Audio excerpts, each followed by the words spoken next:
This is my beautiful flat top vanilla cupcake recipe. It's super simple and easy to make. You can do this by hand, and believe me, once you follow this recipe, you will never want to make vanilla cupcakes any other way. So firstly, you want to start off with half a cup of unsalted butter. You basically need this type of butter block, no types of margarines. I usually chop it up into small cubes and put it in the microwave for around 20 seconds as you want this to be soft and at room temperature. Then add in your granulated sugar and make sure to cream the butter and sugar really well. Next, add in 3 eggs, and you want to add in an egg one at a time to ensure the eggs are incorporated really well and to also beat air into the batter. This will basically ensure that the sponge is really light and fluffy. And you want to add in exactly a teaspoon of vanilla for some beautiful flavour. Make sure to mix that in really well and always ensure you are scraping the sides of your bowl to make sure everything is incorporated well. Now it's time to make the buttermilk. There is so much confusion on this. I basically make my own buttermilk by adding in half a cup of whole milk and half a tablespoon of white distilled vinegar. I usually warm up the milk for 30 seconds. You want all of your ingredients to be at room temperature as this helps get that flat top. This is basically what the buttermilk should look like once you make it yourself. Kind of like cottage cheese. Because we're going to be adding in baking soda later, when the baking soda and vinegar incorporate, it's just magic. And then you want to add in half a cup of vegetable oil and mix everything together.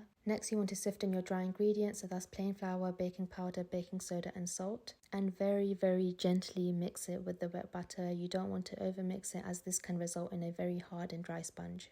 Make sure that you mix it very slowly. It's all about the technique. This is the tray I use for my cupcakes. As you can see, it's quite a deep pan, and this is what helps you get really nice tall cupcakes. You want to get some muffin cases and line them in your muffin tray. I usually use an ice cream scoop to fill in my muffin cases. This recipe makes exactly 12 cupcakes. I've tried so many methods before, and this is literally the best method for me. Make sure you always scrape the bowl to get all of the batter out, and when you do fill them in, they should be 3/4 full. Once the muffin cases are filled, it's very important to shake and tap the tray as this will help to also get the flat cupcake top. And then you need to bake these in the oven for 25 minutes at 170 degrees. Since the heat is lower, the cupcakes do need to bake for longer. The key is to slowly let these rise so you get the flat top. Take them out of the oven. I usually insert a toothpick in the middle of my cupcake to make sure it's baked beautifully, and that is literally it. So simple and easy. The cupcakes are super soft this way. I hope you guys enjoyed this recipe, and make sure to follow as I will be sharing how to pipe buttercream onto these cupcakes next.